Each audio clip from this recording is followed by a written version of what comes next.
My name is Anita Efiatonyele-Ntiako, a presenter from Top Africa, Hamburg. We vinden Sie diese Veranstaltung heute? It's a great evening for me, and it was an honor for me to get an invitation of a colleague. It's wonderful for me.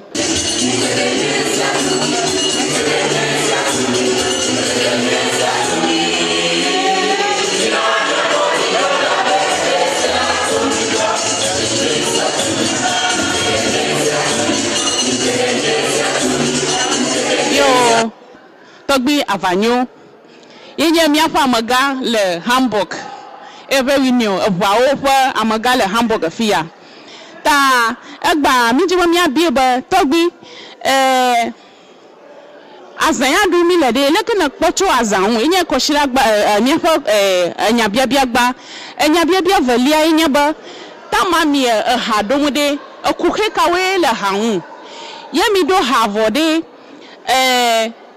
leke ha pada mia da huawe de kuhe kawe lema akpeno chuchuba so babia be azaya dumi dare aleke be porwa jujogare me nyino be eba midu azan ya azaya ya midua jujogale lema novi otu tepo ba pere mi anchi imi duaza sibaleke ale novishi sibaleke biguana bana vide le ha duduma fu chuchuba mi no yanya bana na mi bo fumo novi nye la po alo dada nye la po nyina ya po fufu nye la pa yekwenyu mia meyo la fia haya midu bana minyu fumo reka novi wo ne nyare alo ndere bia adefuno noviwa la jagba akpere noviwa nji ne sibe ahira lele alo kpekperem le novinchia miakeke mi fufuna ave kpere novianchi ta madeda inyu chuchugban yike bana miduji bana haya midua nyire manyu yi kpekperem asubos bomo yukeke matia glo ne fia fifio kpekperem le maza ye etogoa iva biabana tukara kaenu tukara iklano ahama alesbo fuma yanto na mila poma alesbo ade pakle aduana udu na ono no wa tena pena ita tukara ikl agbema ya le hama takenel wonto le dure doku mo benari ya wonde ni akpo tania tukara mukaka umo babunanchiwo ta aha magule koi kwa videolema ye mnyire monyu bamiaka miano haba akpano ha nye question alo nya bia mamleto kra enye ba amayi kenya hwagba vjiji le ablochia fia alo ofugodo ika manya ba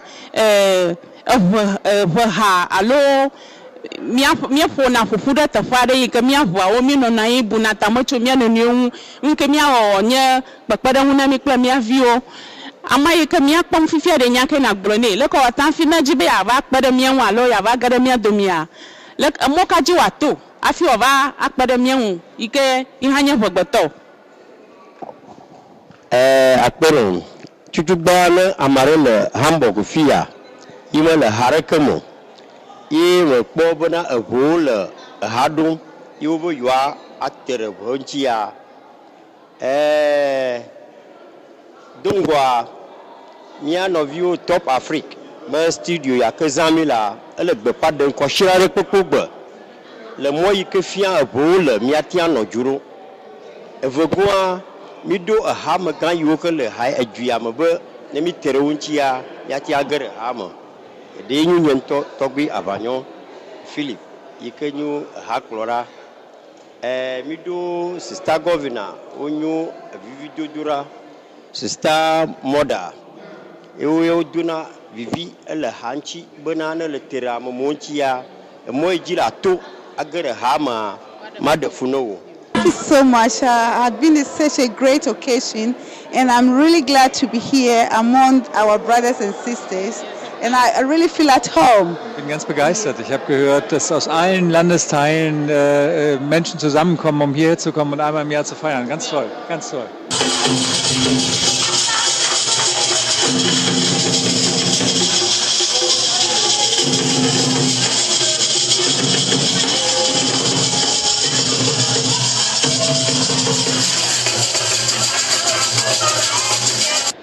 Mi le fia mi edredu problem over topaza mi ahuao kata ye have opportunity but I have Togbi Dr. Lolo Kofivi Togo mi atogbi gade kaya mi abia question mi abia bia de kai Togbi wezo bangbo yo mezo mi ocha mi ozo mi ole toji ayo do manya ona ka mi leji ma kukuma bo ma bia ba na kwaza mi dugbade na leke na kpacho wi leke na ko so papla fofa azadudu ade leke ole le onton amachichi na nye leke na ko o mo va popude leke na kpacho wi oh tutukwa akpera amesia me never fear e me va nya Togo to menyi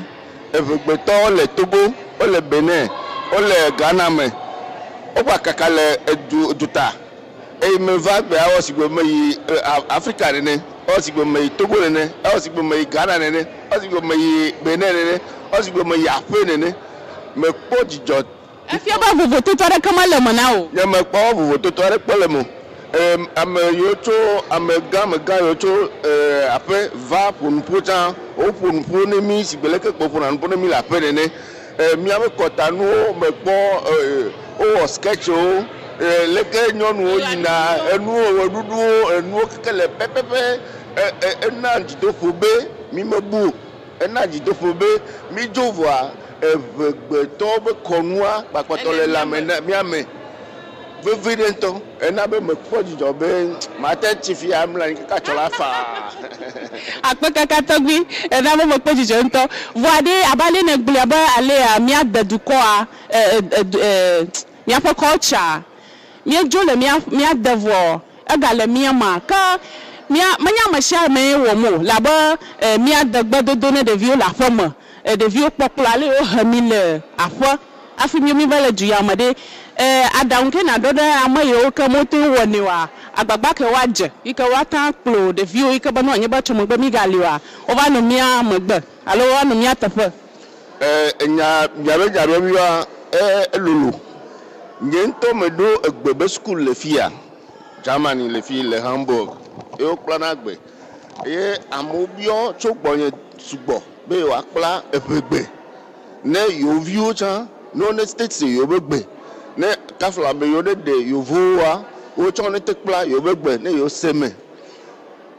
mele de yibe susu voa enu de kai maglo ye le veveden le miabe koshina ma anyi be edu de pe mele keke ya me yinko ne mele be na yibe culture ne po Chinese o China ele be na yibe culture vevede eto mi anti le yi ne po